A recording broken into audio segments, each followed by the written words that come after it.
మన శరీరానికి vitamin D అందడానికి ఉన్న మార్గాలు ఏమిటి, ఆ వివరాల గురించి ఇప్పుడు తెలుసుకుందాం. మన శరీరానికి కావలసిన విటమిన్ డి అనేది సన్లైట్ నుంచి మనకు వస్తుంది. ఈ విషయం మనందరికీ తెలిసిన విషయమే.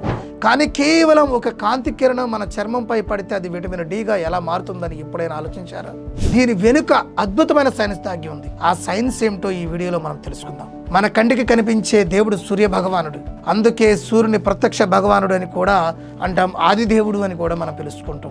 విటమిన్ డి మనకు D2, D3 అని 2 రకాలుగా లభిస్తుంది. వీటిలో విటమిన్ D2 ఫార్టిఫైడ్ ఫుడ్ ద్వారా లభిస్తుంది అనమాట. ఇది విటమిన్ D3 సన్లైట్ నుంచి లభించేది. దీనినే కోలికాల్సిఫెరోల్ అంటారు. సన్లైట్ లో ఉండేటటువంటి UVB కిరణాలు మన చర్మంపై పడినప్పుడు మన చర్మంలో ఉండేటటువంటి 7D హైడ్రోకొలెస్ట్రాల్ రియాక్టర్ అయ్యి విటమిన్ D3 గా మారుతుంది అనమాట.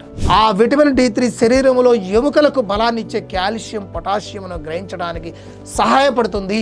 తద్వారా ఎముకలు దృఢంగా ఉంటాయి. మన శరీరంలో సన్లైట్ ఎలాంటి ప్రభావాన్ని చూపిస్తుంది, ఆ వివరాల గురించి ఒక్కసారి మనం పరిశీలించినట్లయితే, మనం సన్లైట్ లో నిలబడితే మన చర్మం పైన సూర్యుని కిరణాలు పడుతూ ఉంటాయి. అందులో విజిబుల్ లైట్, ఇన్ఫ్రారెడ్, అల్ట్రా వైయోలెట్ తరహా కిరణాలు కూడా ఉంటాయి. కానీ వీటన్నిటిలో అల్ట్రా వైయోలెట్ కిరణాలు మాత్రమే మన శరీరంలో రసాయన మార్పులు కలిగేలా శక్తి ఉంటుంది. దీనినే అయనైజింగ్ రేడియేషన్ అంటాం. ఈ అల్ట్రా వైయోలెట్ కిరణాల్లో ముఖ్యంగా UVA, UVB అనే 2 రకాల కిరణాలు ఉంటాయి. UVB కిరణాలు మాత్రమే చర్మంలోని ఎపిడెర్మిస్ పొరను చేరుకుంటాయి.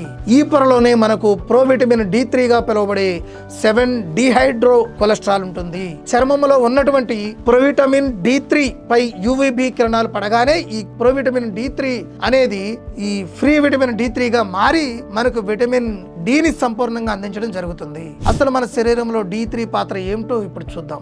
మన శరీరంలోకి ప్రవేశించినటువంటి విటమిన్ D3 రక్తం ద్వారా లివర్ ను చేరుకుంటుంది. లివర్ కు చేరినటువంటి ప్రీ విటమిన్ D3 25 హైడ్రాక్సీ కోలికాల్సిఫెరోల్ గా కన్వర్ట్ అవుతుంది అనమాట. అక్కడ నుంచి ఇది కిడ్నీలకు చేరుకుంటుంది. ఆ సమయంలో శరీరంలోని పారాథైరాయిడ్ హార్మోన్ ని విడుదల చేస్తూ ఉంటుంది. పారాథైరాయిడ్ గ్లాండ్ ప్రధాన విధి ఏమిటంటే మన శరీరంలోని కాల్షియం స్థాయిలు ఎంత ఉండాలో అంతే ఉండేలా కిడ్నీలు రెగ్యులేట్ చేసేలా చేస్తుంది అనమాట. ఇది ఈ క్రమంలోనే అక్కడ ఉన్నటువంటి ఈ 25 హైడ్రాక్సీ కోలికాల్సిఫెరోల్ అట్లానే 1 and 25 డిహైడ్రాక్సీ కోలికాల్సిఫెరోల్ గా మారుతుంది అనమాట.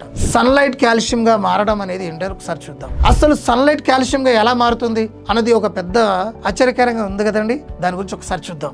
విటమిన్ D3 యాక్టివేట్ అయిన తర్వాత శరీరంలో అసలు ప్రక్రియ అనేది అప్పుడే మొదలవుతుంది. కిడ్నీలలో తయారైనటువంటి 1 and 25 డిహైడ్రాక్సీ కోలికాల్సిఫెరోల్ చిన్న ప్రేగుల్లోకి వెళ్తుంది అనమాట. అక్కడ ప్రేగులలో ఉండేటువంటి కాల్షియం బైండింగ్ ప్రోటీన్లను పెంచుతుంది.